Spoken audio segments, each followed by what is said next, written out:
Good evening, everybody. Welcome to the FearFans podcast. I'm your host, Don Elmy, and with me is my co-host, Nick Muley. And best time of year is back, Christmas time, holiday seasons.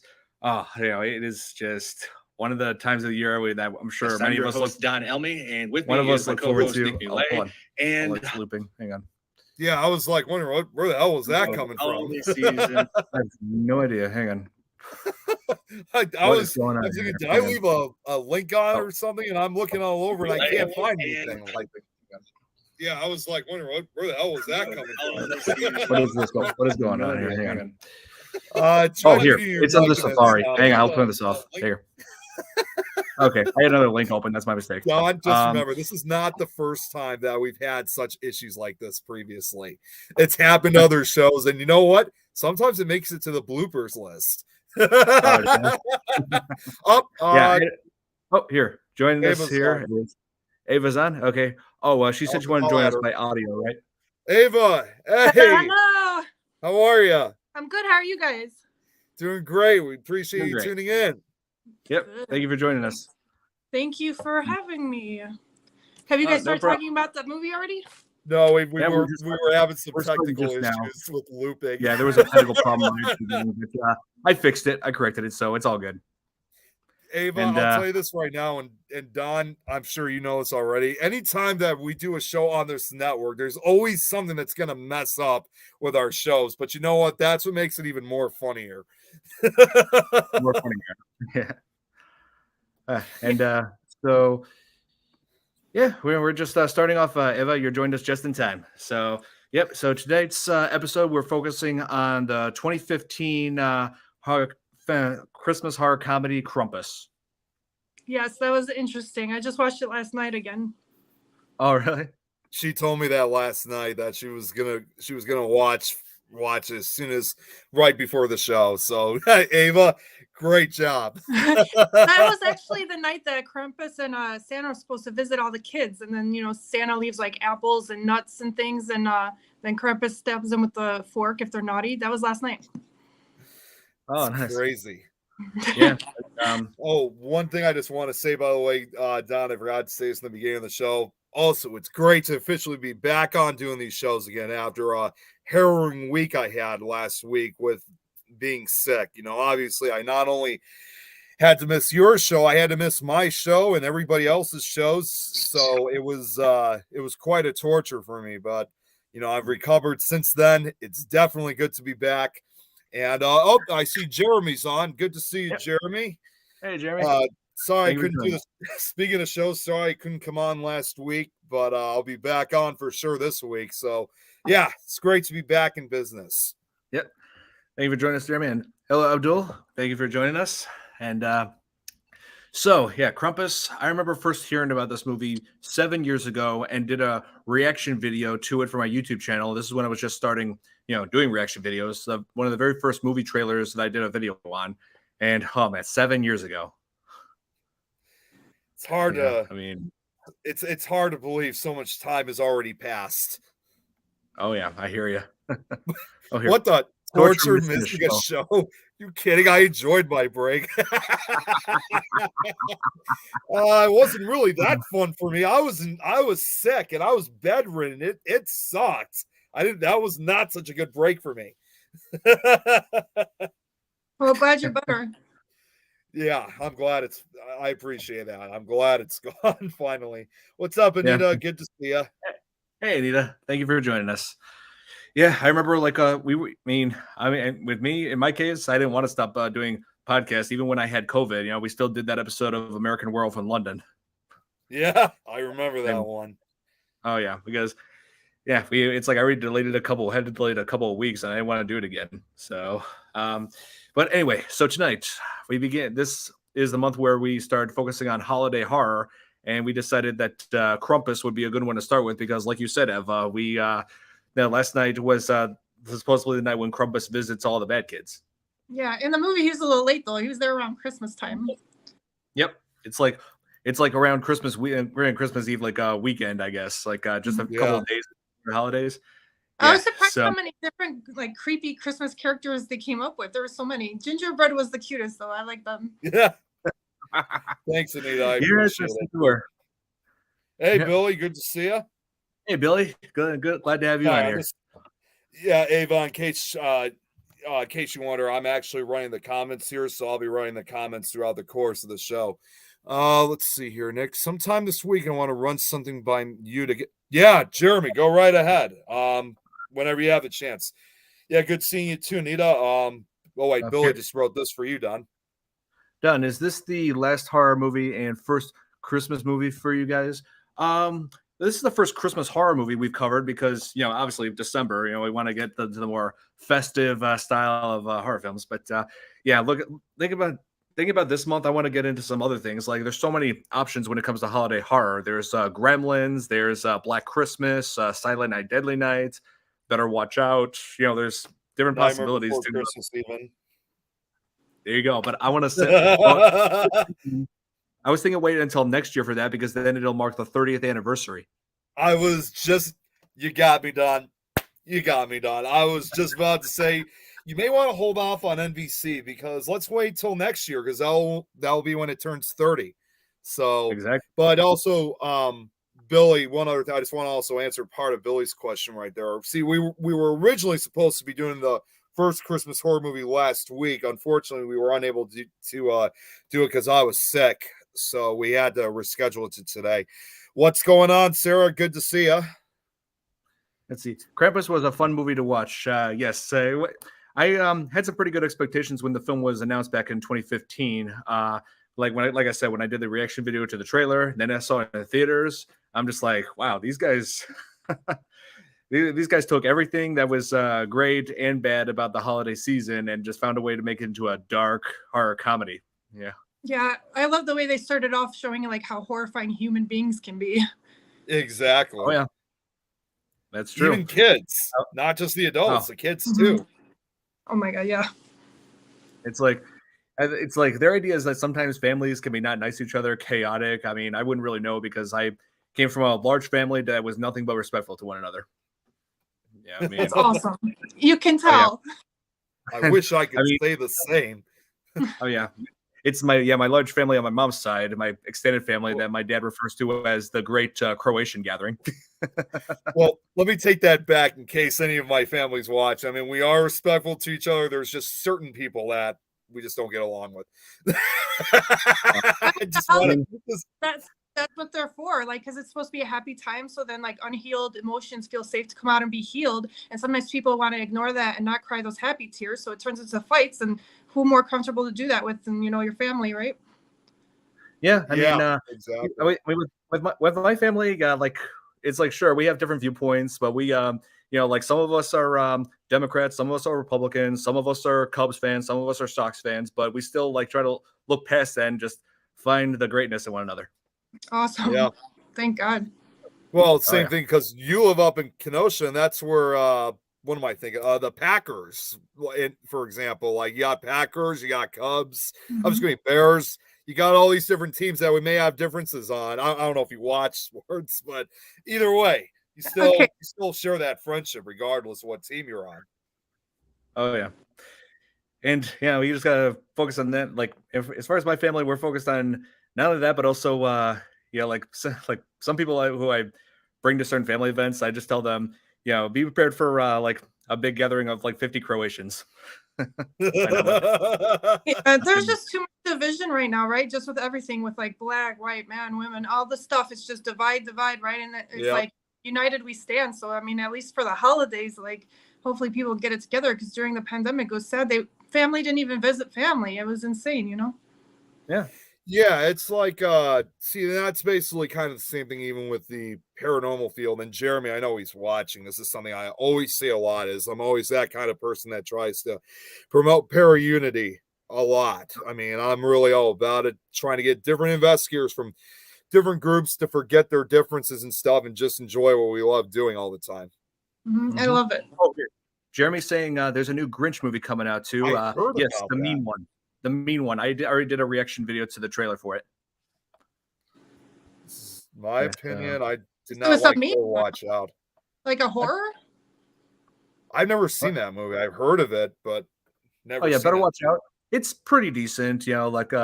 I mean, it's got mixed opinions. Some people like it, some people don't. But yeah, Billy's saying that he didn't. I mean, this is kind of like when Krampus first came out. A lot of people, people were pretty divisive. A few people liked Krampus, a few people didn't. But now it's starting to become more popular. I mean, the rank is starting to go up on IMDb. So it's like a cult classic. Like it's just like with a lot of these other low budget horror films that have been made in the last 40, 50, 30 years, where when they were originally released, they didn't get as great of a feedback, but as the years would roll on, you'd it would eventually become that type of cult type of film. So that's Krampus is basically one of those movies.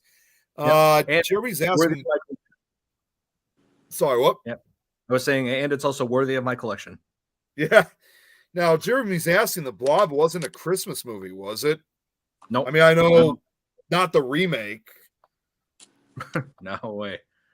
I'll see Rare Exports. That's a great. I've never even heard of that movie. No, not yet. I mean, I definitely need to look into that. But yeah, Rare Exports, I've yet to see it. But can't stand this trend of evil kids.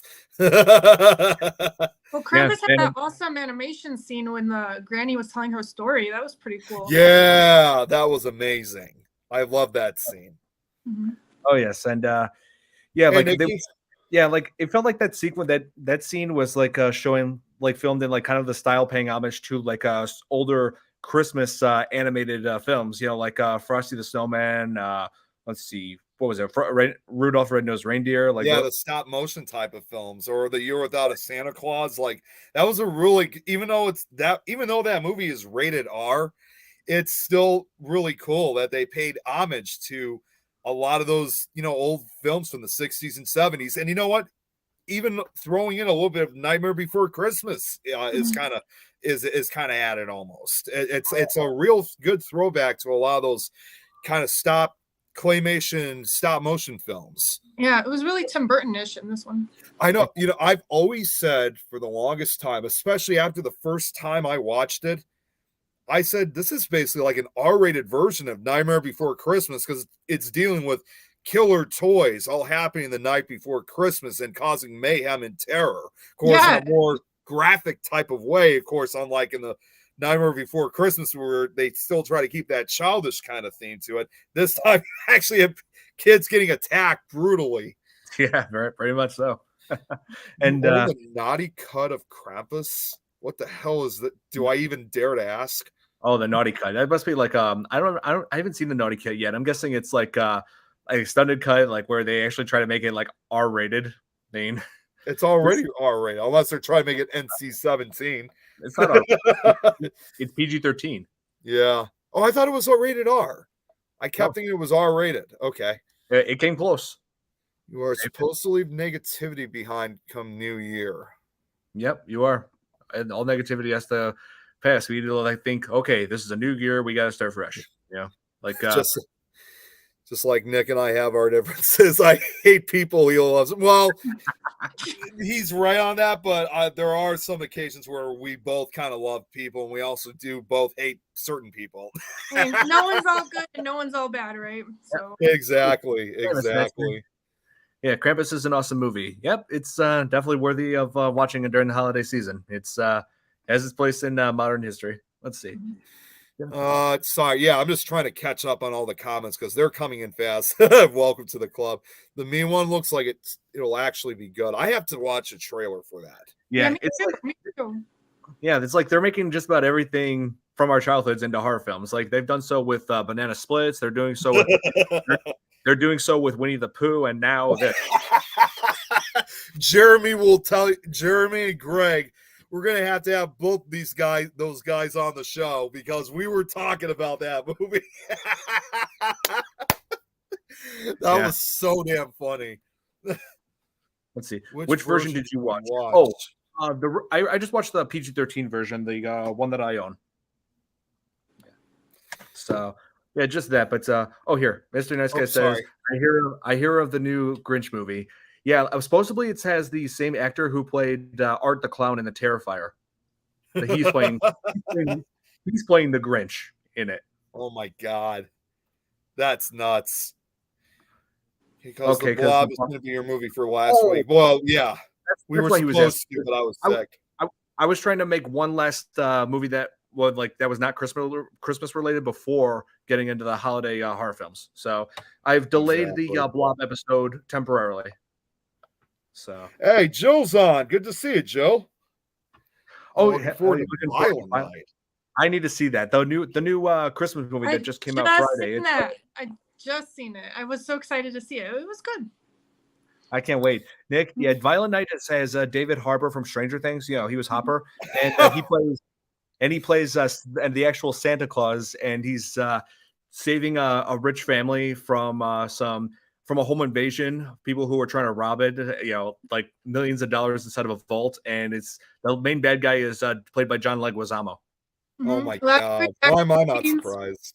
There's a lot of great action scenes. It was so awesome seeing Santa like being more real. Die Hard is a Christmas movie. Sarah's right. That's my favorite Christmas movie.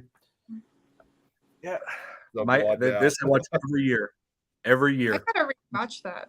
And Sarah, thank you. It was Rankin Bass. That's who made those short, those stop motion films from the 60s and 70s. Thank you.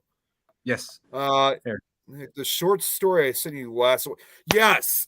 Jeremy, I did start reading a little bit of it. Again, it was still a little bit hard for me to read because I was still really exhausted from the ordeal. But tomorrow, right after I do my other show, I'm going to read the rest of it.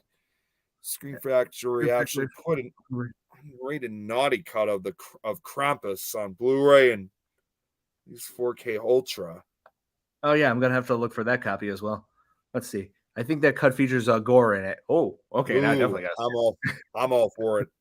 I want to see a Scooby-Doo horror movie. Oh my God. No. Oh my God.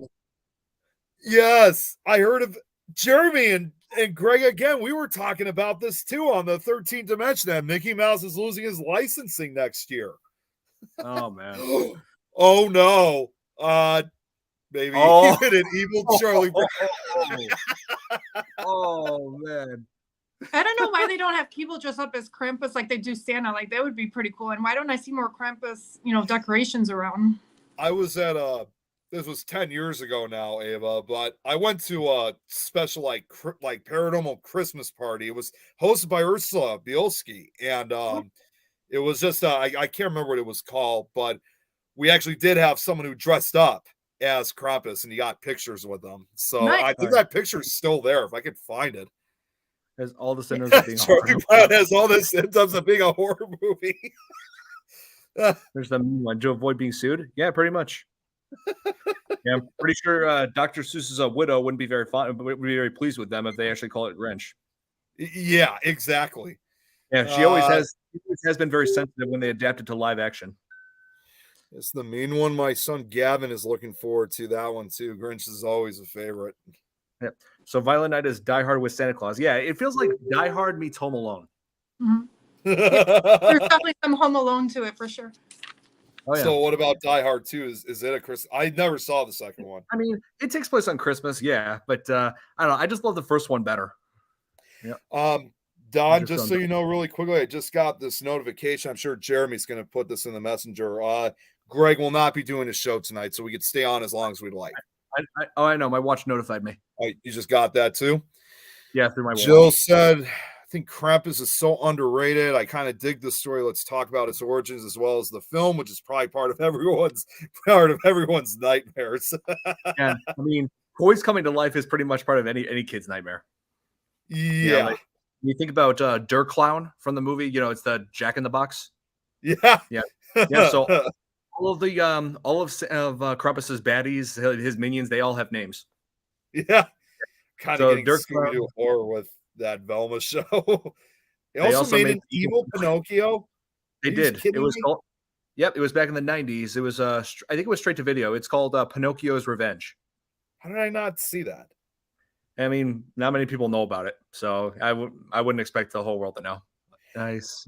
I'm gonna agree with Jill's comment. Yes, Jill, I'm a huge Charlie Brown Peanuts fan. I always watch the holiday specials every year. Of course, I'm going to be watching the Christmas specials this year. So I actually agree with you because that will ruin me. Yeah. I mean, I just hope they don't ruin. They make a horror version of SpongeBob because that's part of my childhood. And I mean the atomic for nuclear fallout theory about it was damaging enough. Up and there's that message I was just saying. Greg just canceled for tonight. Yep, we know, Jeremy. Conjuring. Oh wait, so okay, Jill, just for you, I will write an evil Charlie Brown story. Oh no, what have we done? What have we done? No, this is the end. Like Dr. Seuss's Widow said, no more live action adaptations after. Oh yeah, that's true. That cat had happened. That was a mess. That was a total mess. Horror version of SpongeBob. Well, Jeremy's right. There is something called, it's not Christmas related, but there is something called SpongeBob Hemp Pants. That's basically what? SpongeBob on weed and drugs. Oh, Jesus. Jeremy also put Conjuring 2 was a Christmas movie. Do you remember that? Because we saw that in theaters a couple years ago, Don. I don't think so. I'm not sure. I thought it took place just in the winter. I didn't think it took place around the holiday season. Oh, yeah. And I wanted to talk a little bit more about that. What? Tom's on. Yeah. Good to see you. Yep. Good to see you. Thanks. Yeah, Nick, I wanted to mention the Santa's or not Santa, Krampus's minions in this film. Yeah, like every single one of them have names, like I mentioned before. There was one that I liked the most was the gingerbread men, and their names were Lumpy, Dumpy, and Lumpy. Yeah, and it's nuts. And you will find this interesting. Two of the the actors behind them, like who did the voices, you'll be interested to know that let's see, Lumpy was voiced by Seth Green. Yeah, you know who he is, right? Yeah, he was Scott Evil from Austin. Yep, creator of Robot Chicken. Yep, creator of Robot Chicken. And let's see. And also Clumpy is voiced by, you ready for this, Nick? Oh God. Do I dare ask? Yep. No, you'll love this. He is voiced by Justin Roiland, the voice actor and the creator and voice of Rick and Morty. Really? Are you serious? Yep, Justin Roiland. No way. He's a gingerbread man in this. So so let me get this straight now. Since he was in Rick and Morty, when he did the second season of season 2, too bad Pickle Tom's not on right now. He was a pickle, and now he's a gingerbread man. Hey, it's Rick. He can turn himself into anything. So that means that was probably, we had Pickle Rick previously. Does that mean he's gingerbread Rick in this? Could be. I always thought the gingerbread men were like the demented cousins of the gingerbread man from Shrek. That's true. Let's see. Oh yeah, there's a series called Ginger Dead. Yeah, I've heard of that. Yeah, that one with one with that stupid series with Gary Busey. Yeah. There is some scenes here, like when the aunt went and she's like, "See you in hell," and the mom, she went down like a champ. Yeah, and I like how what was her name in that the aunt? I'm trying to remember. Man, why can't I think of it? Hold on. I know who you're talking about. She was played by Conchata Farrell, who was Berta in 2.5 Men. Yeah. Yes, that's where I was like, "Where is this actress from?" Oh my God, it was so obvious. Wow. Yeah, but yeah, if she played like a pretty different character in this, I mean, it's like in 2.5 Men, like she was, yeah, like. But I don't know, like in here, I just got this like different vibe off of her, like like very unpleasant. But yeah, I mean, she amazing actress, no longer with us though. Sadly, she died a couple years ago. Yeah. See, would you want a horror version of Small Soldiers?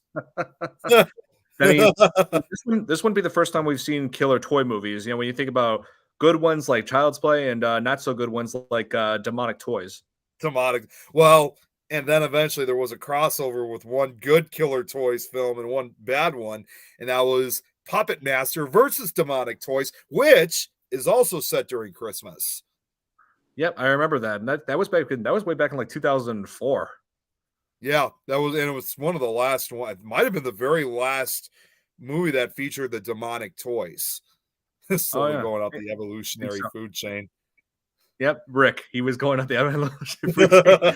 He started as a pickle, and then he became Oh wait, no. This was in 2015. Never mind. He started off as a gingerbread man, and now he became pickle. He's a pickle. Rick. So let's see what. So when they start making the next season, we'll have to see what Rick's gonna turn into next. Yep. Out of all the Peanuts characters, I think they're still talking about making a Peanuts horror movie. Out of all the Peanuts characters, I think Linus would be the sleeper killer. Oh my god. He's still talking about The Conjuring 2. I guess it is considered a Christmas horror film. I haven't seen it since we saw it originally in theaters. Yep. I already Let's see, horror version. Oh yeah, we already read that one. Okay. Stephen King has never written a full one. Christmas horror story. Yeah, he would be good if he made a Christmas horror story. Yep. So as for this film, it focuses on boy Max, who just cannot get along with his family and just sees everybody around him losing the holiday spirit, and slowly he loses it too after a fight with his cousins. Tears apart a letter to Santa which summons Krampus. So he basically just single-handedly doomed his family. Yeah, which would say immediately that even if Krampus didn't show up, this was going to be obviously one of those movies where Santa did exist in the real world, but of course he never makes an appearance because he chose Krampus instead. Yeah, what was going on with that bell that threw at the end? I don't remember how he used it in the beginning. That was what was that, Don? It was a bauble. I think that's what it's called. A bauble, yeah. Yeah, yeah, he leaves the whole bauble thing. Yeah, he leaves that behind as a reminder of what happens when you lose the holiday spirit. Yeah. Oh, yeah. Like Demonic Toys had one more movie after that called Demonic Toys Personal Demons. What? There was a spinoff called Baby Oopsie released last year. They're still making those movies? Yeah, I'm wondering how David S. Goyer feels about it. You know who that is, Nick, right? David S. Goyer. I know who that is, and I feel sorry for him. He wrote Demonic Toys. This is like years before he went on to bigger and better things like the Dark Knight trilogy and other and let's see, Man of Steel. So Sarah, this is not a Christmas movie. She said Ginger Snaps. That's actually more of a Halloween movie because it takes place around Halloween, but it's a good werewolf movie. It is a great one. I especially like how it it takes this approach using lycanthropy as a metaphor for purity. Yeah. Personal Demons is actually direct sequel. Oh, it's one of those movies where it ignores the films in between and just focuses on the first one. Oh, Don, Tom just brought up another one that we've talked about previously on one of your reviews, Jack Frost. Yeah, we did a review on it a few years back. Yeah, it was 2 years ago. And that was the question is. Yeah, the question is though, which Jack Frost are they talking about? Because there are two of them.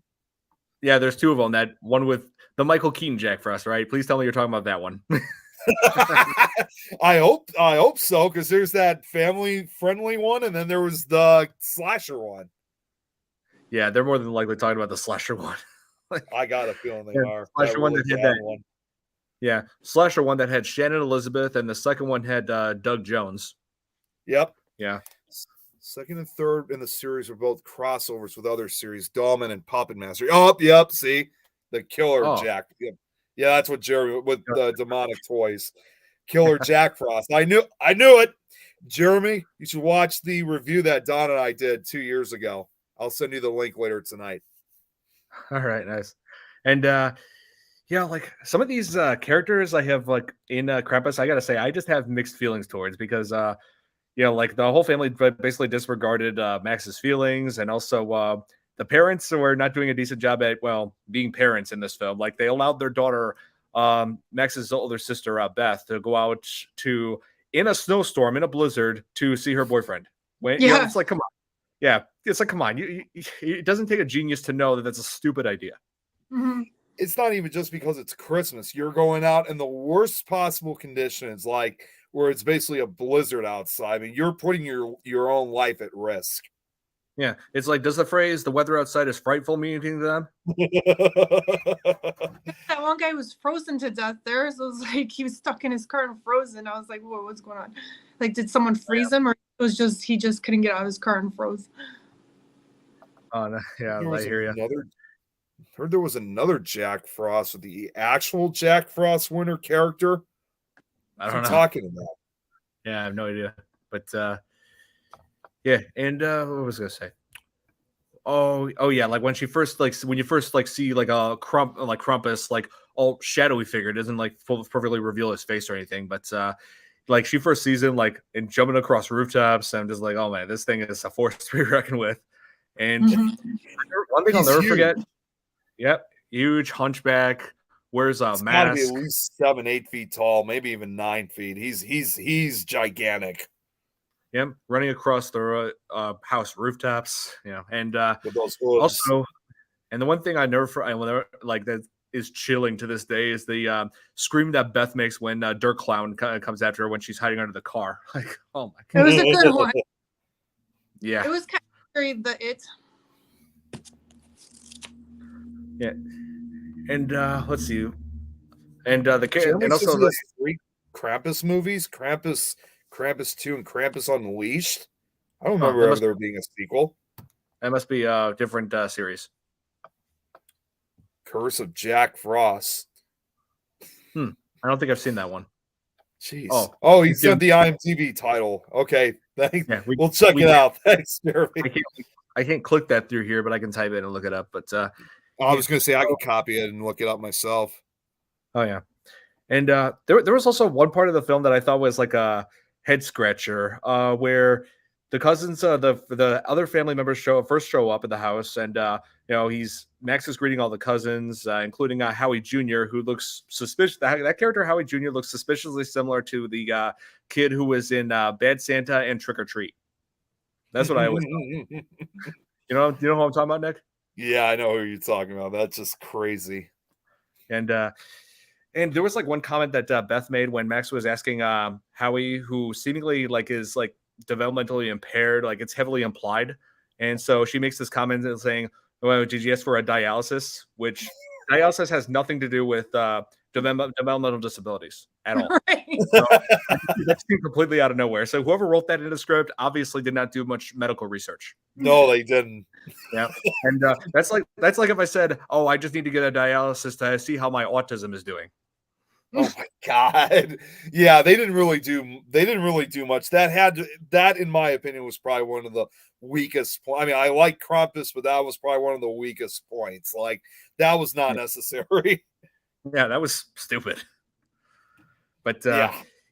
like the family just made it like obvious from the get-go that the family was insufferable. Like it seems like the two sisters, the moms, what was her name? Sarah and Linda. Let's see. Yeah, like those two were like the only ones that got along. Oh, and I should mention Sarah is played by Toni Collette, who is a very familiar face. I've seen her in several different movies. Like she played Lindsay or Cole's mom in The Sixth Sense. Mm-hmm. Yep. Which I think was like probably her best performance by far. I believe she got an Oscar nomination for that, if I remember correctly. Yeah, she was great.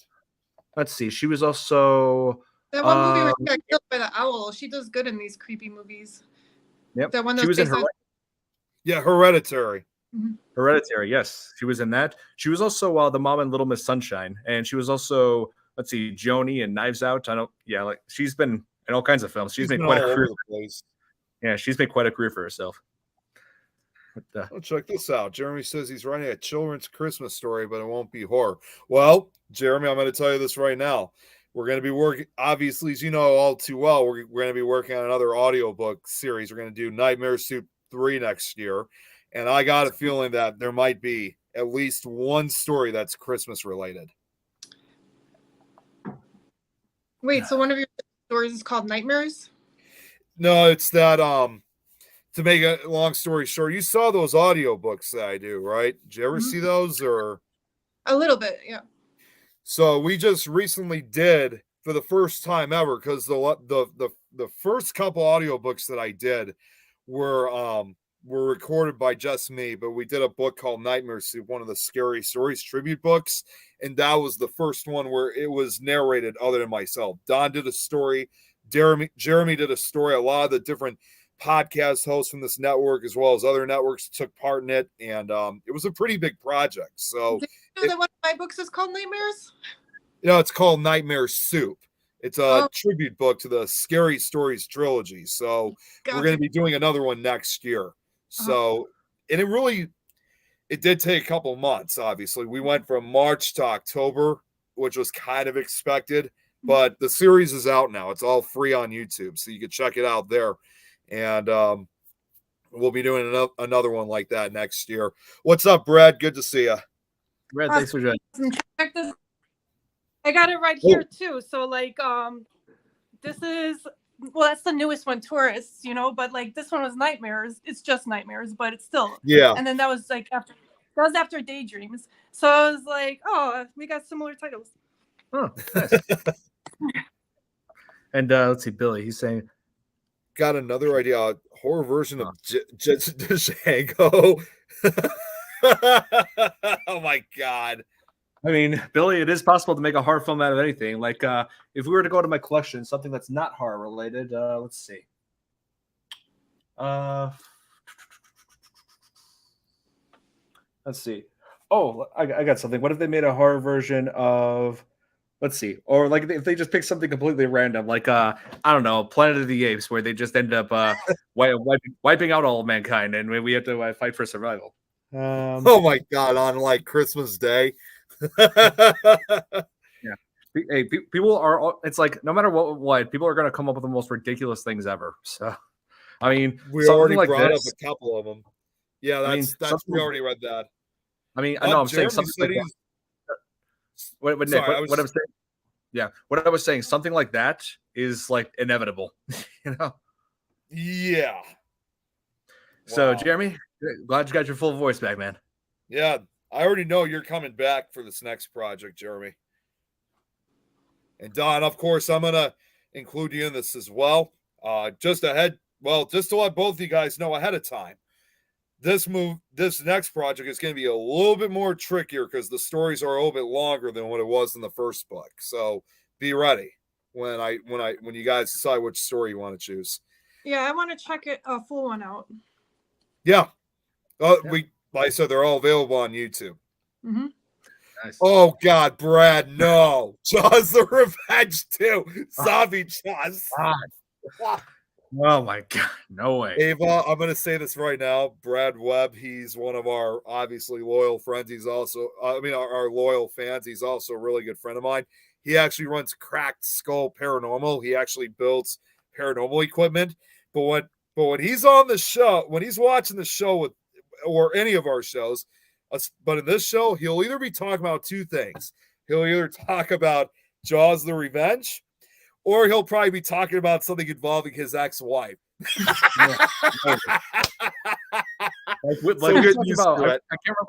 I can't remember which episode it was on, but he mentioned like one of the villains or monsters in it, saying that looks like my ex-wife. Yeah, he does that with all I'm like, of is there a connection? He says it's not just this show that he talks about his ex-wife. He talks about the other shows too. Monsters and ex-wives. Yeah, he always brings up Jaws the Revenge because he knows I hate that movie. Yeah. And I refuse to ever see it again. Ever.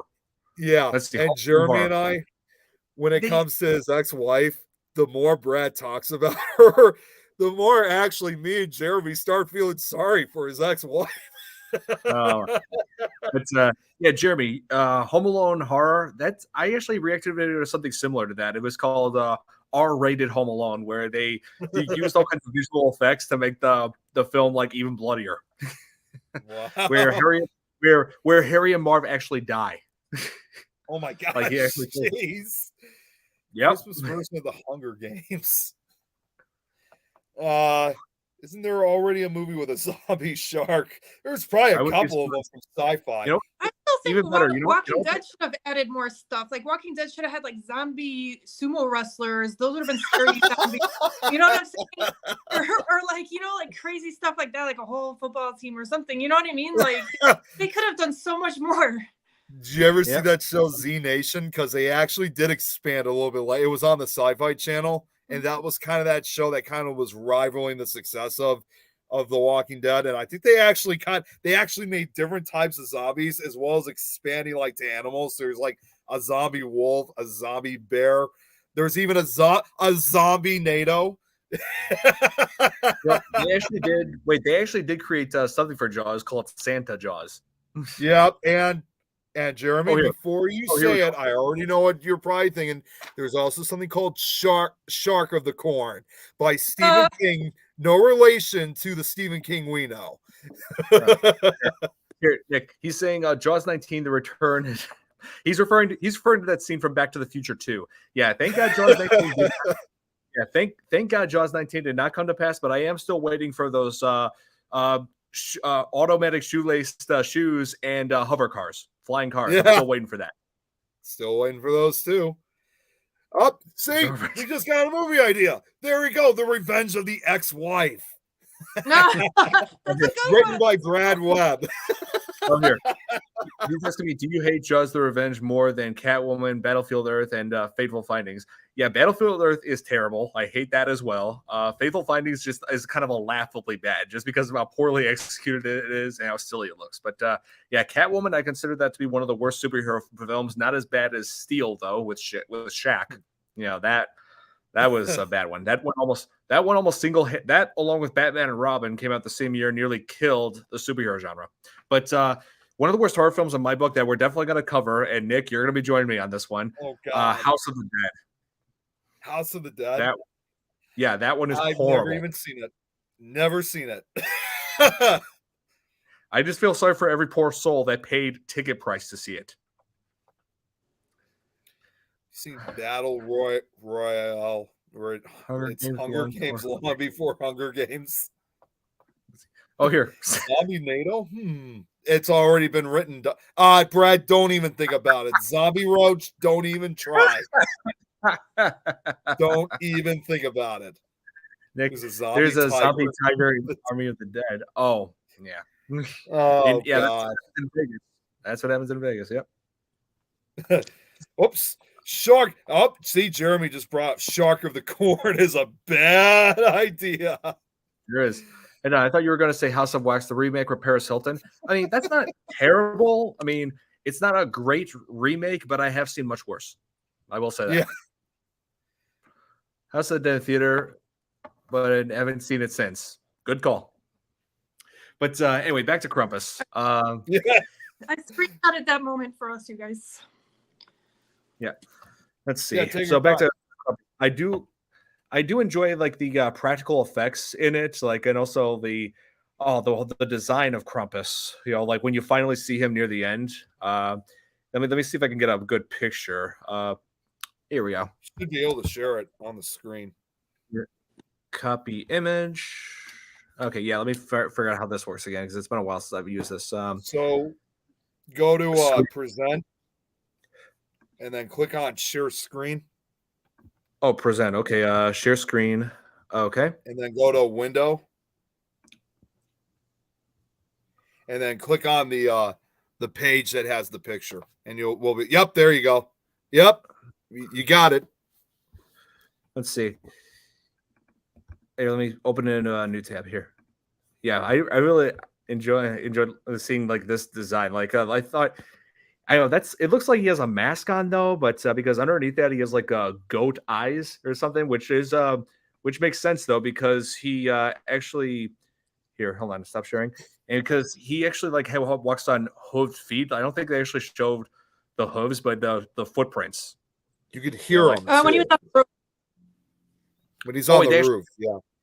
Oh wait, I think they actually did show the hooves. Actually, never mind. No, scratch that. Yeah, I did like how when they were like one of the few smart lines of dialogue they were making, like when they were investigating the boyfriend's house. What was his name? The father, Tom, and Uncle Howard.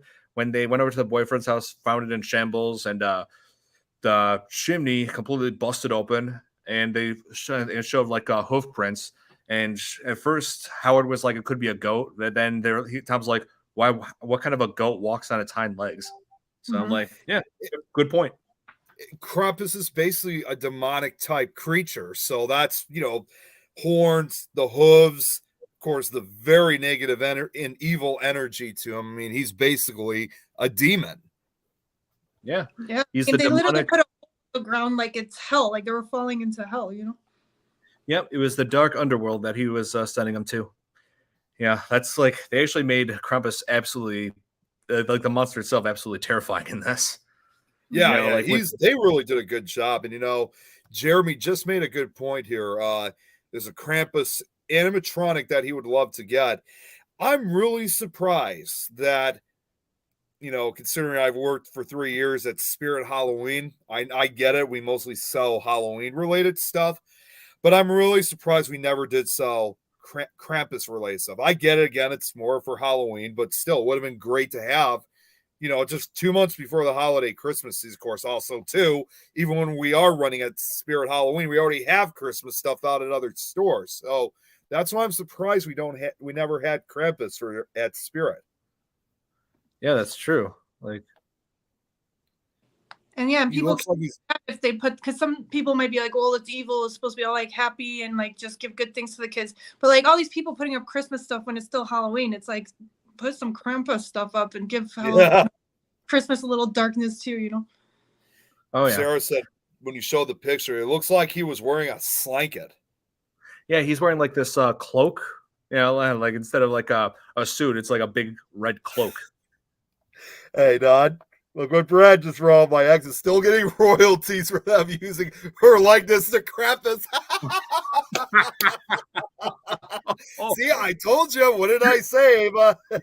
I'm telling you right now, Brad, your ex-wife, you're gonna get her. If you weren't, obviously you were on her bad side before, but you're even more so now. And she's about to. I don't want to be you right now. I'm just gonna leave that. You know what? If Krampus really does exist, she would be summoning him right now to go get him. Yep, she's setting up a ritual right now, summoning him and sending him after you. Billy's got something here for you, Don. Oh my god. I don't like Pauly Shore. Like I've seen that terrible movie Biodome, and that's all I need to see of him. I've heard of it, and I have not seen it. It's regarded as one of the worst comedies of all time. So I'm not surprised. Like the opening act was so much better. He seems like so much more bitter and jaded. I don't know if he was always that way, but like he was just like really crabby doing his stand-up. It's like it's a boogeyman trope scaring kids traits with Santa as good cop, bad cop. And Jeremy here says Krampus is the evil Santa. Santa gives children's gifts. Krampus takes children's as gifts. Oh yeah. Jeremy, that ex-wife is now getting a Christmas card. Oh my god, that never tires me. Yeah. Next, go ahead, Don. I should mention this film. I wanted to mention this very beginning. This film was actually directed by Michael Dougherty, who was the director of Trick or Treat. Yeah. I was going to say, I know exactly who that is. It was nice to see that he went from he played on 2 different holidays, for a horror theme. Oh yeah. And sorry, I just wanted to respond to Sarah. Go ahead first, though. Oh yeah, I was saying the man's got talent. He pressed the world back in 2007 with Trick or Treat, and now he's done it again. Yep. Mm-hmm. So Sarah, she said, I've been seeing people reuse their skeletons for Christmas decorations. You know what, Sarah? I'm one of them. Don, Ava, you guys know all too well. Yep. For those that don't know, I have a Jack Skellington animatronic that I did buy now 5 years ago at Spirit Halloween. And yes, he was originally intended just for Halloween, as they originally made him. But I have him decorated upstairs in a Santa outfit, and I don't just use them for Christmas. I use them for different holidays. So be sure to check out, later holiday pictures of them. Right. Brad is just asking to start his own horror movie. Jill's like, Brad, can you feel that? Pokes a pin in a Brad doll. Like he has a voodoo doll.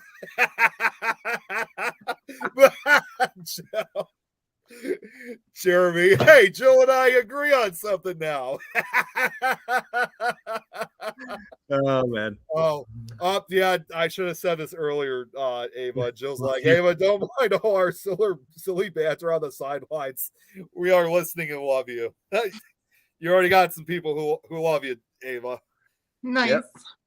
Yeah. Good night, Anita. Right. Let's see. Yep, and Anita. That's all of them.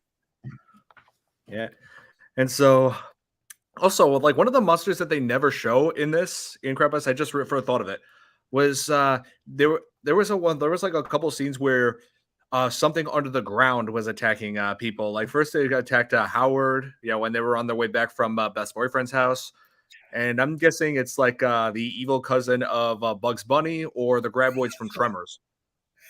I was wondering what the hell that was too. We never saw what was underground. I'm like, what the hell was that thing?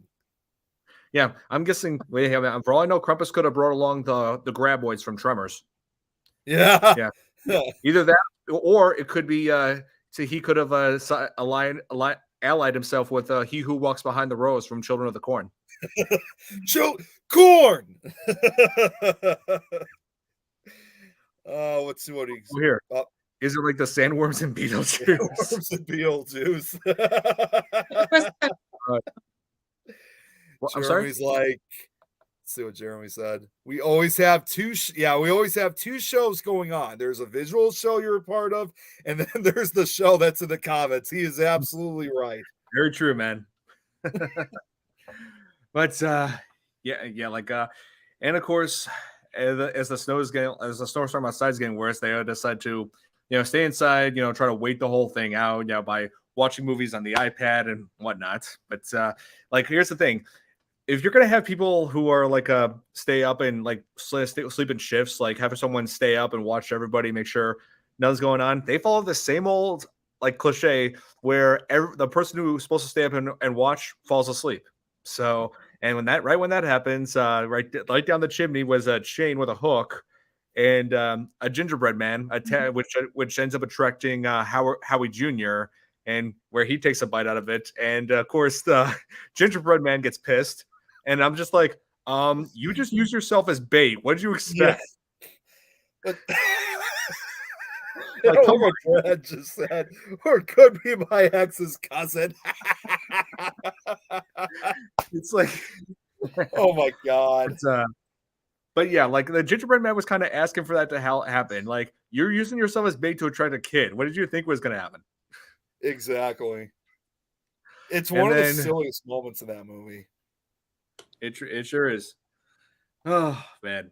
I mean, then there was the moment where, like I said, she told that Omi, the grandma who knows all about Krampus, reveals what's going on through a flashback, that animated flashback sequence where that takes place, I'm guessing either Austria or Germany, judging by the accent that she has. Right after World War II, because the whole place looked like it had been riddled from war, and the whole everyone was just not in the best of moods. I think it might have been Germany, because just by the accent, and when you think of Krampus, it is I think it's more associated with German folklore. So I would say that I think took place in Germany after World War II. Oh yeah, World War II definitely took a heavy toll on Germany among other places. Yeah, among other places. Jeremy said that just double checked. He is Krampus, Krampus Unleashed, and Mother Krampus. Those are the movies he's got. What? What? I've never heard of those. I never heard of that one either. You're not alone, Nick. Yeah. Here. Oh, Jill writes something interesting. Sometimes I feel like there's some truth to the Krampus world, like this alternative other world, or like a hell living in a facade that we were placed into, but this is not the true reality, aka the real world. Well, that could be. It could be that he was having some kind of a in the end, it made you think that maybe it was all just Max just having a dream, all this happened in Max's dream, going with that cliched ending. It was all just a dream. But then you see him having that same bauble that was given to Omi when Krampus paid her a visit during her childhood. And then it zooms out and they're all inside of a snow globe. And I'm guessing that ending, I feel like it's open to interpretation as to what that means.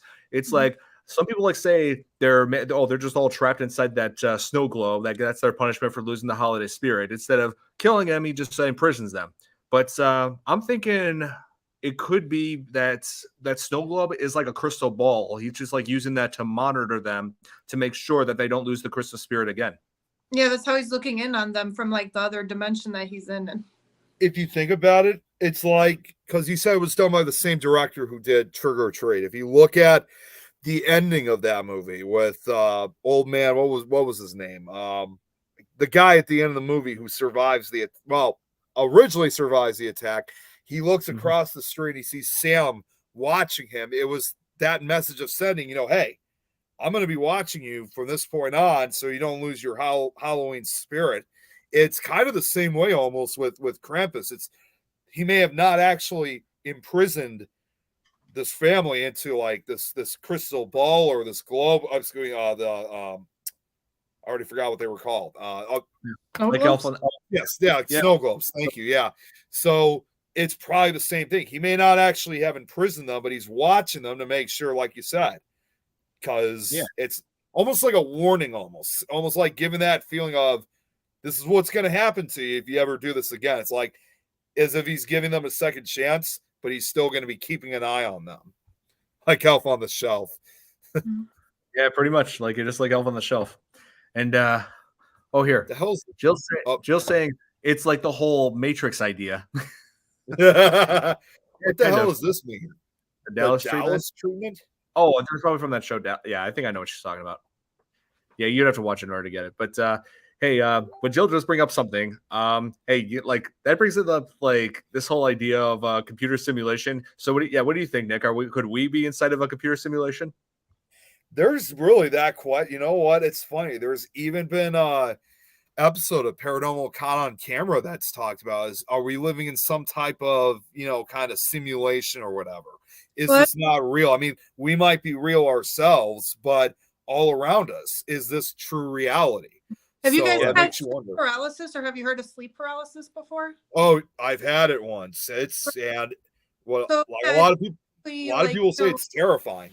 Yeah, it's basically so, when you're in a dream and you're running, your body's still like in this process, it's not moving in your bed, right? But if you wake up and you're conscious and your body's still in that, supposedly that's when you can see like better through the other dimensions. So sometimes people see like electric blue bugs on the ceilings and, on the walls, and they kind of look like, when the TV's fuzzy, except like blue, like electric. So that kind of adds to the theory that this is some kind of weird computer simulation, because people also see electric blue people sometimes when they're awake out of the corner of their eyes and things like that, Right.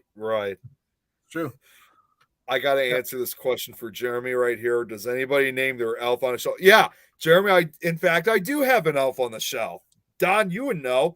His name is Tom McNicholas. Remember that picture of him?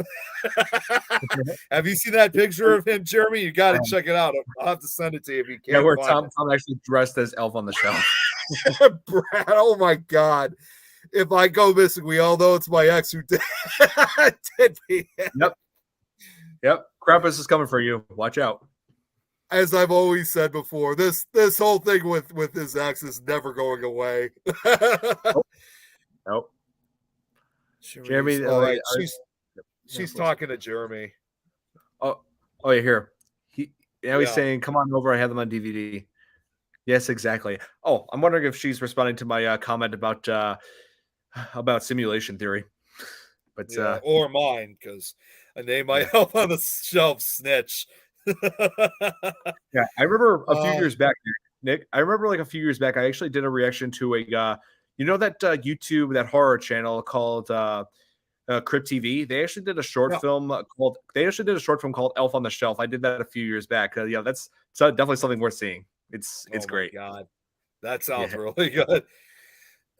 Jill writes, sleep paralysis is a whole world to study and figure out, because it's like our souls have left our bodies to see it. Yeah, it's very much like kind of like what you said, Ava. It's kind of like sleep paralysis. It's like astral projection.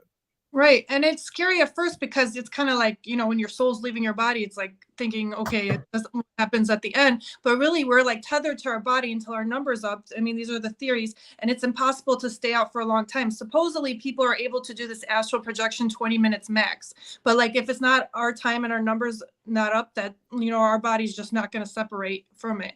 But, and then it's like, okay, is this like a demon that's trying to show us? Because a lot of times there's like a shadow figure. So it's like you're supposed to follow him, but it's like, is that a demon?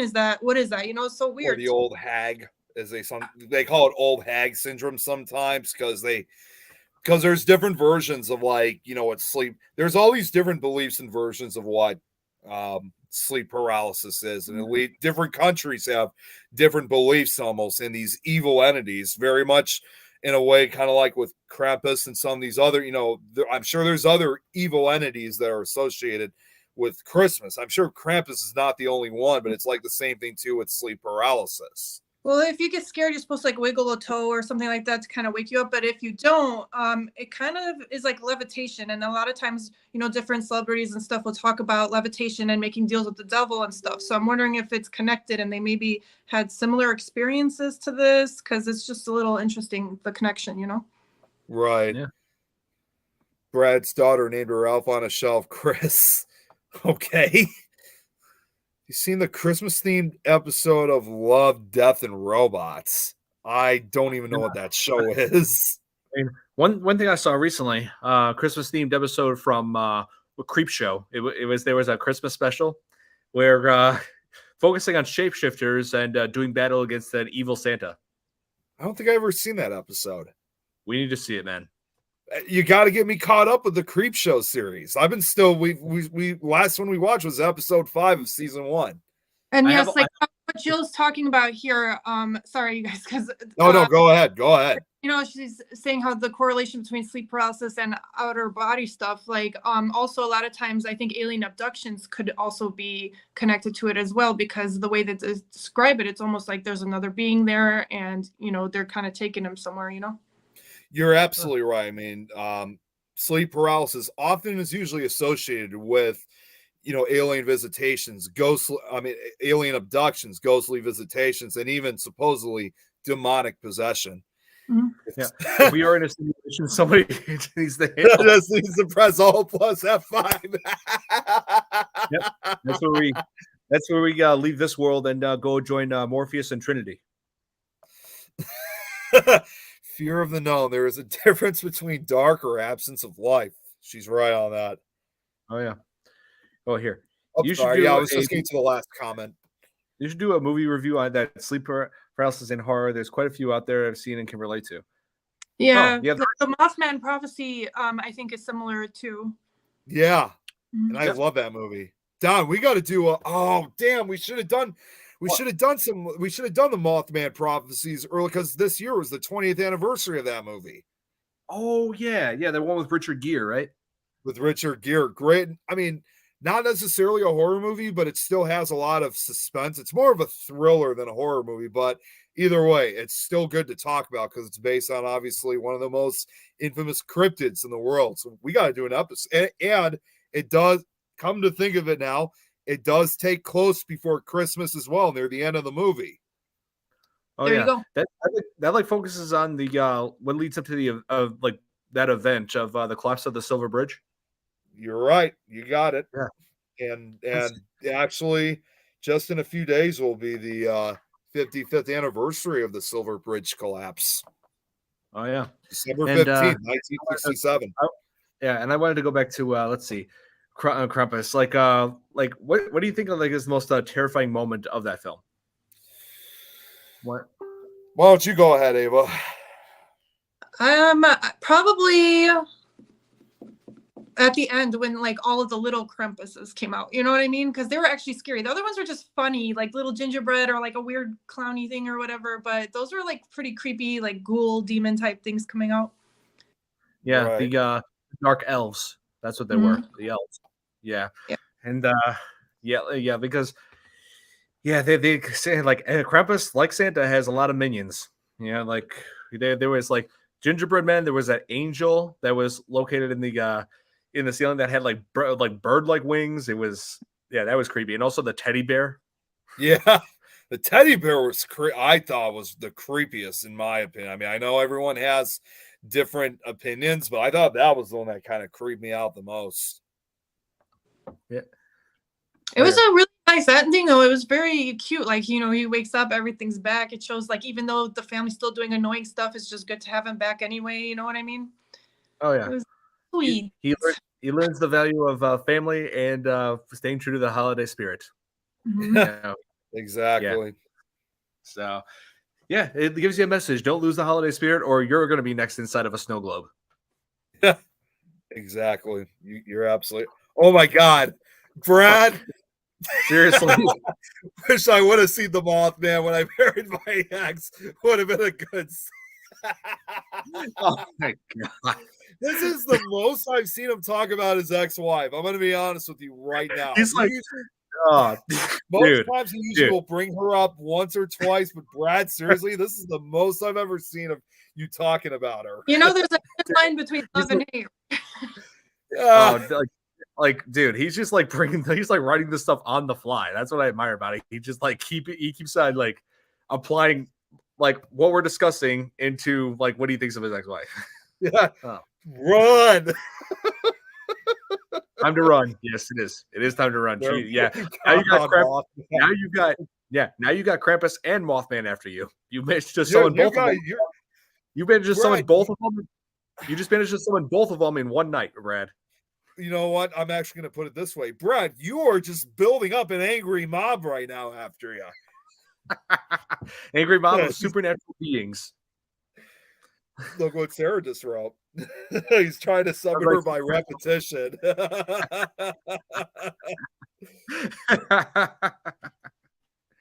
Oh my God.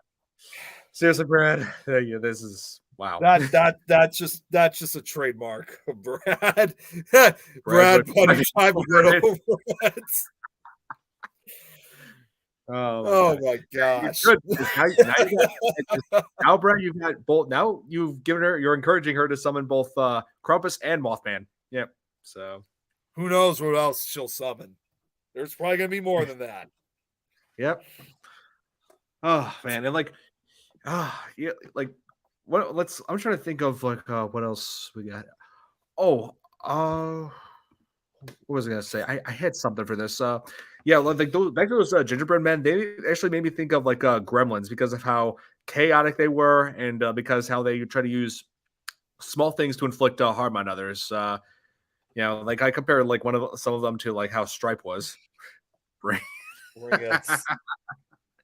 And hey, this month, Nick, we definitely got to cover Gremlins. We got to watch it because you said you haven't seen it in a while, but yeah, I was going to say that. I want to shock everybody. I've seen that. I've seen Gremlins, but I literally have not seen it. Much like it was with Hocus Pocus, I have not seen that movie in almost 25 years, since the late 90s. Back when that movie was like only 15 years old. Now the fact that it's almost 40 years old, it's just amazing how much time has really gone by. So much like with some of these other movies, yeah, I mean, much as you could probably very well imagine, everything about that movie, then other than Joe Dante, everybody else's names, everything involved in that movie have all been lost to me to time.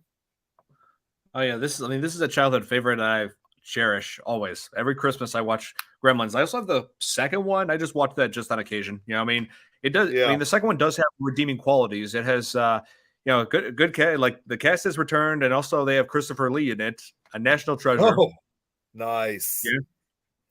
How many ex-wives? I know I said here, Holy Water Landmines. He'll never get over it. And yeah, like I said, Christopher Lee, national treasure. Don't care if he was from the UK. We're claiming him. Yeah. Krampus is kind of like the devil, or how the Jinn works. You make a wish, but there's always a catch here. So it very much is. It's like you said, Ava, it's like a deal with the devil. Mm-hmm. Yep. Mothman is just a butterfly who brings bad luck to people. I'm not so sure about that. I wonder, are you guys familiar with Arcturians? What is it called? Arcturians. You know how there's reptilians, like the bad. Oh, the reptilians, yeah. Yeah. And there's Arcturians, which are the good ones. You know, So they're like really tall. They have wings, supposedly, right? That kind of reminds me of like a Mothman, right? Like, Almost so it's sounds like, more like fairies, if anything. well, yeah, or angels, kind of angels. Yeah. I'll have to look into that because I never really heard too much on that. I've seen it. I've seen the first. Main character is an Arcturian, you guys. So if you guys like Arcturians, but yeah, but basically, it sounds like they're human rights activists, like they're the good guys and stuff. So in the Mothman, maybe they were warning us of things. I mean, there's been sightings in Rosemont, like not that long ago. It was like a couple of years ago that they said there were sightings. Yeah, and there's still sightings going on. I mean, of course, obviously over here, and even up to where you are, they still call it the Chicago Phantom. Yeah, well, actually, when they had sightings, because they always said something bad's going to happen when they show up. So I was like, oh, so I wonder if something bad's going to happen. That was right before the pandemic, like right before the whole crisis and stuff. Some people have said, well, could like it be? What, Don? I was about to say, like I said, bad luck butterfly. That makes you wonder because there were some people who said with all these sightings we had of the Mothman here in Illinois and Wisconsin, how do we not know that? Yeah, it could have been this warning us about COVID coming up.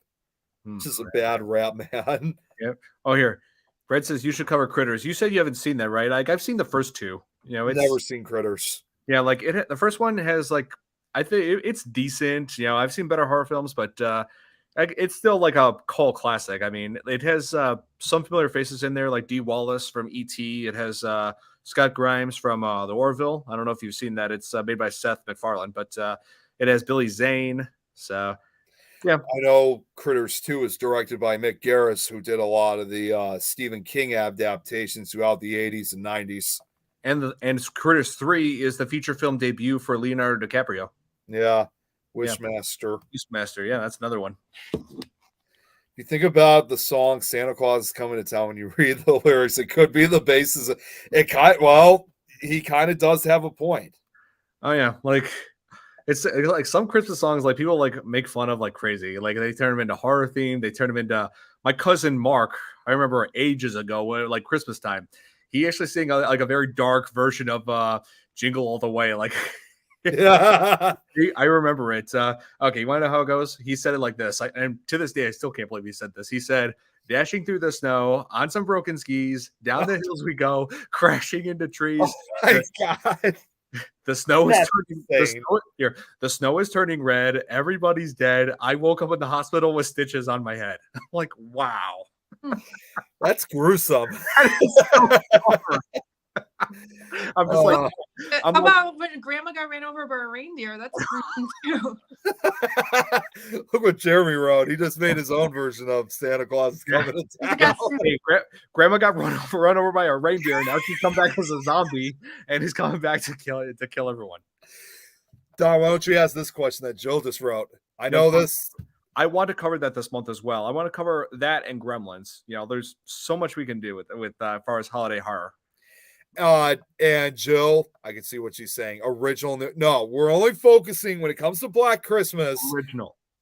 Just the original, not the shitty 2006 remake or that even shittier remake that came out. What was it, 2016 or 17? Whenever that came out. 2006 is when that terrible remake came out. The one that had Mary Elizabeth Winstead, and the new one came out in like 2020, I think, or no, 2019. Yeah, and that's even worse. That's even worse one. Okay, Jeremy. Right. Who knows that movie quote? Grandma got run over by the reindeer. Here, Nick, I don't know if you heard me, but yeah, like I know already know the premise for that. If that was a horror film, Grandma got run over by a reindeer, comes back as a zombie, and kills everybody. That's that's what I thought. Nick, remakes are you're damn right. You're damn right. Oh my god. Seriously, like I said, like Mark making that dark version of Jingle All the Way. I don't know where you heard that. I mean, like if you came, I'm just thinking, okay, Mark, if you came up with that on your own, you're sick. Yeah. And I'm just no, you know what? I'll wait until we talk about Black Christmas. I'd rather wait. That's a good movie premise to make. obviously, you wouldn't make that as like a serious horror film. It's just like it's like that's the way how silly it is. Like I doubt many people would take it that seriously. But so it's like grandma got run over by a reindeer meets I know what you did last summer. Yeah. Pretty much. Very much indeed. Oh my God. It's just crazy with some of the things people come up with. Yeah, I'm having way too much fun with this. It's gotta be like Zombieland. We gotta cover Zombieland at some point.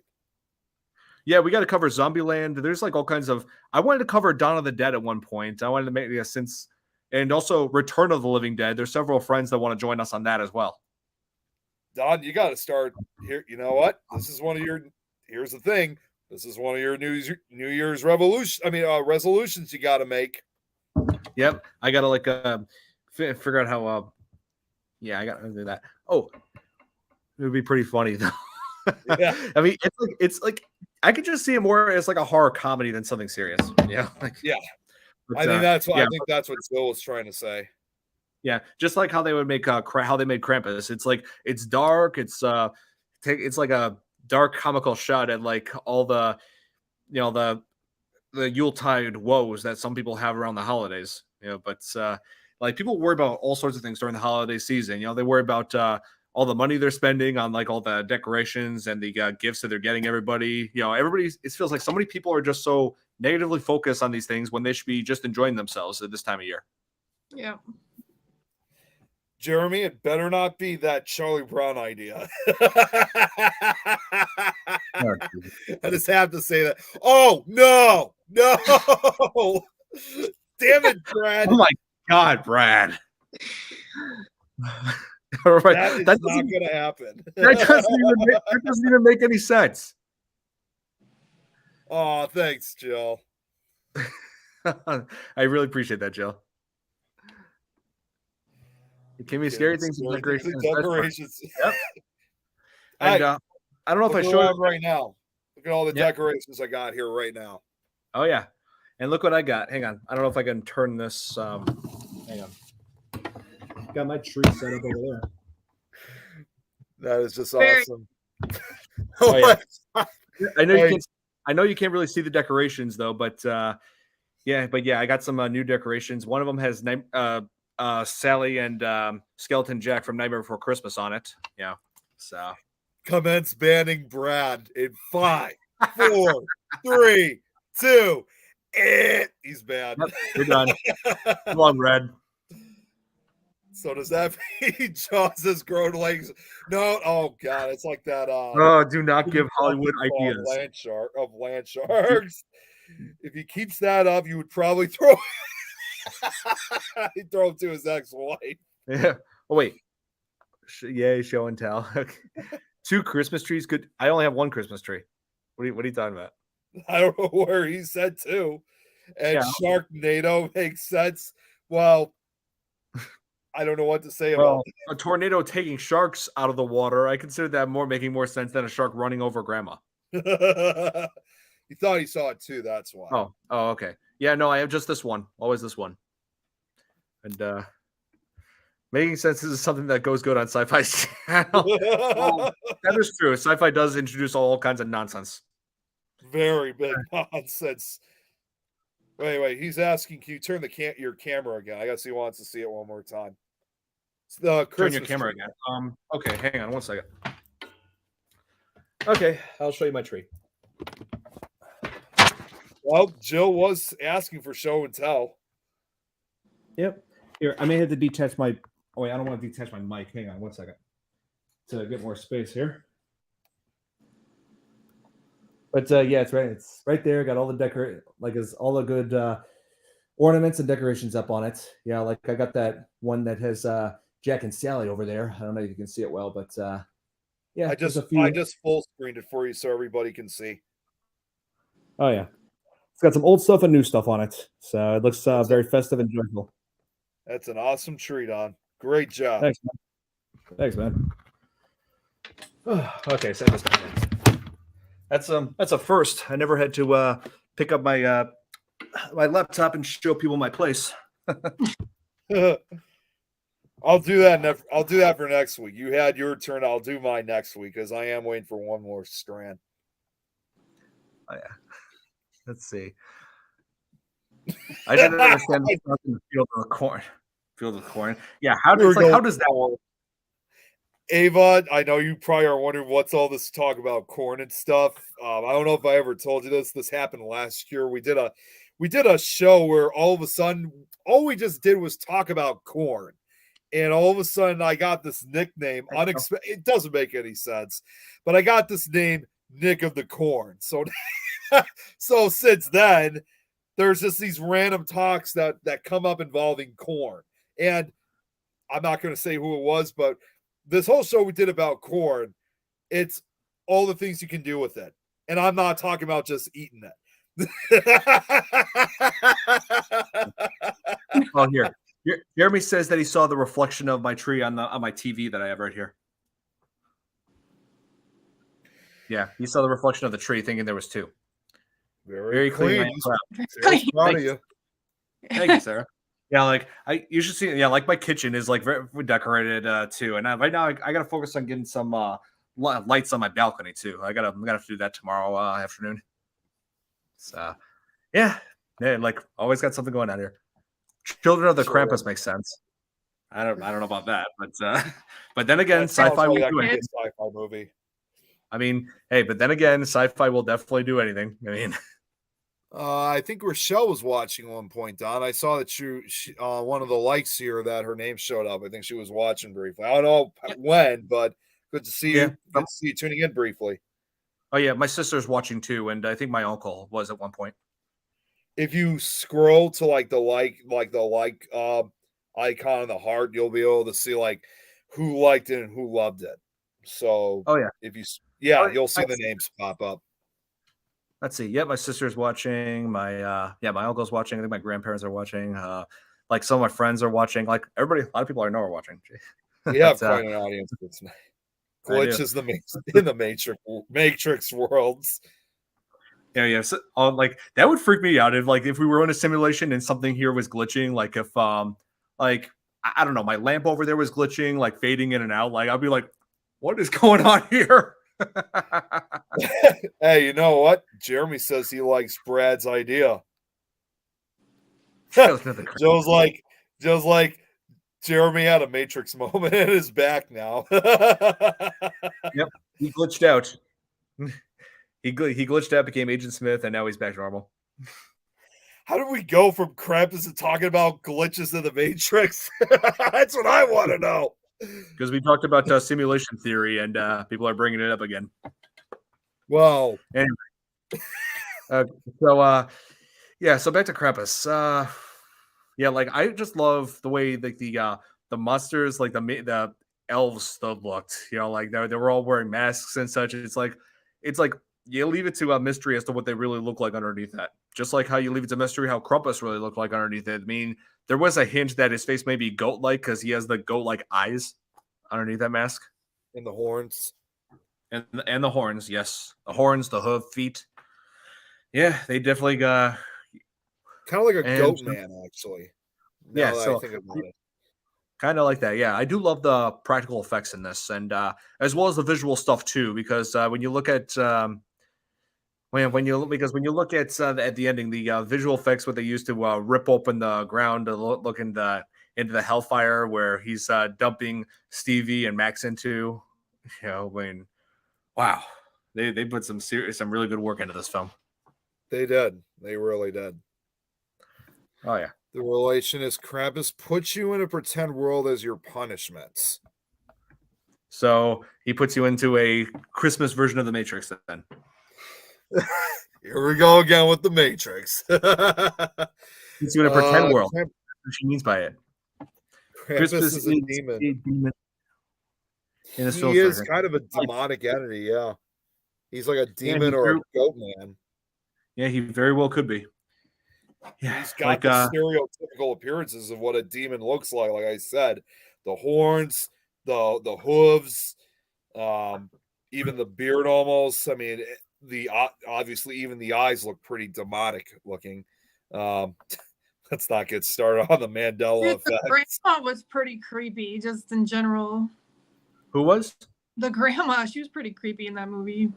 Oh yeah, Omi. Yeah, like I didn't think she was like too creepy. Like she was like very nice to Max from the get go. Like wanted him to like maintain his joy for the holiday season, and it's like she really was the only one in that entire family aside from him that had like really wanted to maintain holiday spirit. And you find out later why, because her family had been taken by Krampus. Right, and then check this out. Didn't she summon him in the first place because she wanted like the punishment of Krampus? No, it was what was his name, Don? No. She's referring to in that flashback sequence, that animation. You know, when her parents, when she got in that fight with, or like when her parents were like kept, you know, like freaking out, but she tried to use that Santa doll to say, "Hey, lighten up, it's the holiday season," but they were just like, nope, they weren't having it. So she turned it back on Christmas too, and just wished for everything to go away. So. Anyone who takes away bad children is a good egg in my book. That sounds kind of a little bit dark there, Sarah. That sounded pretty grim. Yeah, it's just that's kind of a little bit intense to say, Sarah. Are you sure you're on the right show? Oh man. It's like, oh, you're saying Krampus should have taken his like if anything, like there were a few people who said that Krampus should have taken the kids' like extended family that joined on that holiday, because they were the ones who were bringing the whole family down even further. Yeah, exactly. You know what? Jill just wrote this. It's like telling the boogeyman story just in a Christmas season. Yeah, she's right. She's absolutely right. Exactly. Yeah, this is like the dark opposite of Saint Nick, of Santa, where he, instead of rewarding children, he takes their lives. Exactly. Yeah, and of course has lots of help from these little monsters in the form of elves or evil toys. You know, like there was what else was there? There was that bear, and like one thing I noticed that they that would have been made this movie R-rated if they had made this movie would have been R-rated if they had made the blood coming from that bear's eye when it got stabbed, if they made it red, but no, it was green. It's like, also, that's all you need to do. And you could show extremely graphic content, but if it's green, then it doesn't count. I did not know that. I know that they had chocolate syrup in old movies because they didn't. It was black and white, so it didn't matter, and it was cheap. It's funny too. Like we mentioned earlier about one of the other movies, Puppet Master. Don, you would know this immediately. Remember, like the guy who eventually gets killed near the end, the guy who kind of summoned it all, and they cut like his fingers off, and instead of like having like red blood, it was green blood. It was the same exact thing. Say, okay, so it's okay if he's got green blood, but it's not okay if he's got red blood. So because they said if they kept it red, they would have to cut that scene out because it was too graphic. But they kept it in if the blood was green. Ah, I gotcha. Yeah, they did the same. They did something similar in Evil Dead 2, Dead by Dawn, where they were using an axe to take down one of the demons, one of the possessed people. It was like the boyfriend of the girl in that film. It was then they made the blood green and not red. So in order to secure, actually, what? It was actually more turquoise, not really green. Bless you. Some turquoise, like one of those anyway. Yep. Go here. We can just send John Wick after the Krampus if he wants another form of booking. Oh. Oh my god. Yo, Brad, I love John Wick. I really do. I can't wait for the new one to come out. Is the bear Vulcan? What? Oh, he's referring to like Vulcans, I think from Star Trek. I think. I don't watch Star Trek, but I think he's saying that Vulcans have different colored blood. I mean, so what is the moral of the story of Krampus to each of us? Is make sure your family doesn't drive you nuts, and don't tear apart letters to Santa. For me, I'm gonna have to say just always keep yourself in the holiday spirit, even if the rest of your family isn't. So like it. Ava, what about you? No matter how dark it gets, be light. And I guess it's in the same sense with Santa. Like if you believe he exists, so if you believe in love and you believe in all that good stuff, then it'll exist around you and you could draw that to you. Yeah, that's It's true. good. Yeah. Well, Krampus better be good all year, or you will pay for it at the end. Oh, that's a good one, Jeremy. Oh yeah. Instead of Santa, the Dark Santa comes after y'all. Let's see. I love John Wick Brad too. Brad makes a good point here. There really isn't a bad child, more like bad parenting. Yeah, pretty much. Like if you look at like if you look at Willy Wonka and the Chocolate Factory, the Veruca Salt. Yeah. Well, if you think about it, there actually is a dark side to that movie too, because it's the same kind of thing. It's like you have this factory that's like every child's dream, having your own chocolate factory, but it also punishes the kids because most of the majority of the kids that are there have done bad things, and look what happens to them. They get punished. Look what happens. They get turned into candy. Well, as far as the parents goes, like I know somebody whose parents were like Leave It to Beaver, perfect parents, like to the T. And this kid was one of the he grew up to be one of the most effed up, can I swear on this thing? Humans that I've ever met. Like, you know what I mean? Like there's that balance of the universe. And it's like sometimes when you see a parent with flaws, it almost like is a good thing because you could learn things from it and you get patience and compassion or something on. Yeah. You got a good compliment here, Ava. Thanks, Jill. And Brad. Oh my God. Donna, you read this? I'm not even going to read it for you. You read this time. Oh, think twice oh my God. Think twice before game. Yeah. Okay. That's good to know, Brad. You'll hear he's just never going to let that go, is he? Every episode he joins us in, it's just going to go on and on. He's just going to find a new way to bring it up. Jill says, don't ever make a deal with the devil, whatever version he is. That's right. Yep. That goes for Paranormal Activity. Yeah. If you see the third film. Or if you see the second and third film. Well, look at Dahmer. He is a perfect example of the person, whether he is dark or light. Yeah. Oh yeah.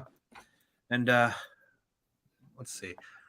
I did have something else to say about this. What was it? I think we're caught up in the comments right now. Oh yeah.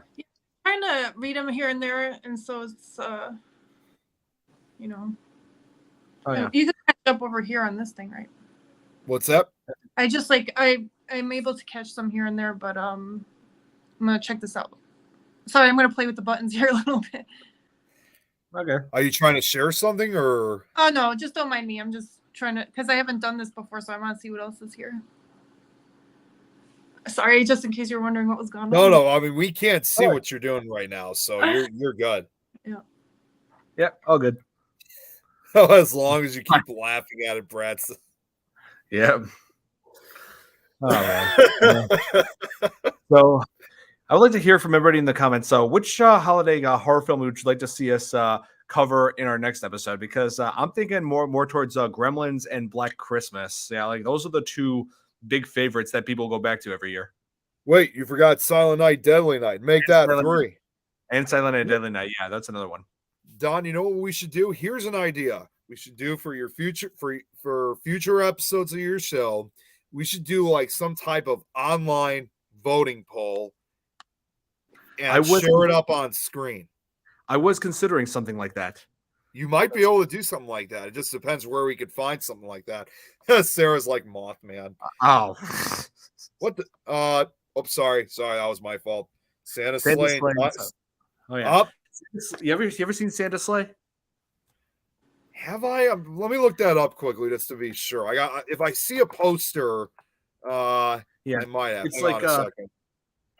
Yeah, the whole concept of it is that Santa, like the killer in this, is actually Santa. It's not some crazy guy in Santa outfit. No, like it's the actual Santa Claus who has finished up his deal that he made with an angel to be nice and give out toys to kids every year, and now Bill Goldberg.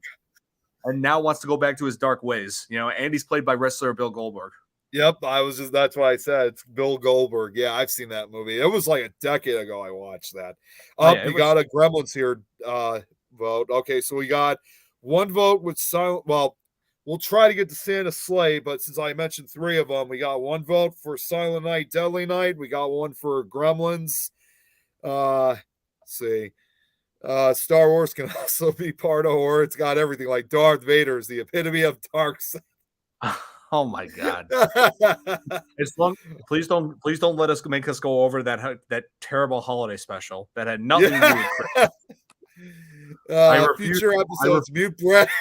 It's bad jokes.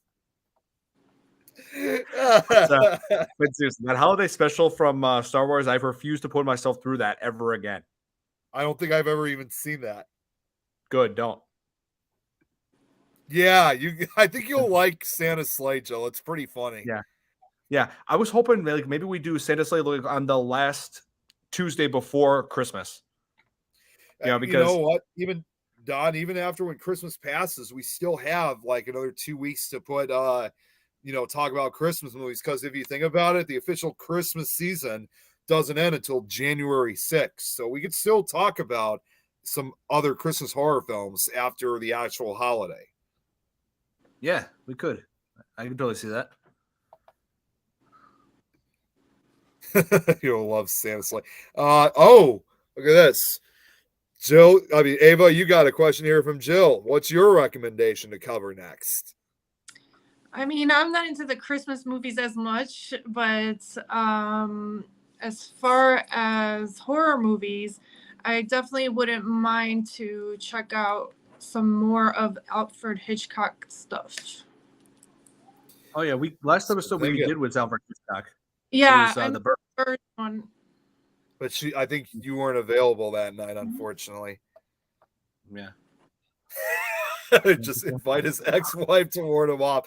I don't even know, Sarah. I don't even know his ex-wife's name, to be honest with you. I don't know her, and I already feel sorry for her. We got a third one who feels bad. Yes, it will, Joe. It will be a fun month. Oh yes, it's gonna be a great month.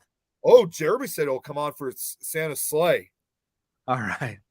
So many terrible cliches. Yep, it does. Brad, are you talking about Santa Sleigh? Is that what you're talking about, or? Yep, you need to watch it, Nick. Yes, I think that's what he's. I've already seen it. I have seen it too, and I saw also that episode when it was covered on that YouTube channel, Dead Meat. He was doing the kill count for it. You know what I'm talking about, Nick? Yeah, well, I was also going to say I actually remember watching it the first time, Santa Sleigh, and that was actually my last year in high school. My last real Christmas break during high school. Yes, they are, Joe. Jeremy. Oh yeah. Poor Brad. Everybody feels sorry for his ex-wife. Die Hard is the best. Yes, it is. Still awesome. Still fun to watch to this day, man. No. Hey, Brad. Yeah. For once, Brad, I do agree with you on a film. Die Hard, best Christmas movie of all time. I just realized I forgot to charge my laptop, and it's about to die. So good thing I got the plug right here. Well, I make sure mine is fully charged right before I go on. It's been a while since I've sat at my secondary office desk. So like I said, I need to clean this entire desk up after we're done for tonight. Oh, no, he's talking about the Star Wars special. No, I have not seen it. Oh, no. Don't see the holiday special, Nick. It will. Oh, my God. I thought my eyes were going to bleed when I saw that. I don't think I should watch it. What the hell is this? That jerk? Nose for 8? Oh, I think I know what that is. That's a Stephen King story, I think. Okay. Yeah, that's a Stephen King story miniseries. But when it comes to miniseries, is all I can think about is like Salem's Lot. Oh yeah, Salem's Lot. That's another one we're gonna have to cover in the future as well. Oh wait, no, it's a Joe Hill story. Oh, I was close. That was my bad. No. It's not. Yeah, it's Joe Hill. My mistake. And let's see. Yes, good idea, Jeremy. Nosferatu news versions. Oh, yeah, man, like the Christmas time, this time of the year, this is one of the times I've been looking forward to on this podcast, just because there's so many options for holiday horror, both some good and some that are not so good, but still fun to cover. Excuse me. What? Thanks. Hey, would you hear what I said, Nick? Sorry, what was that? I sneezed. What was that?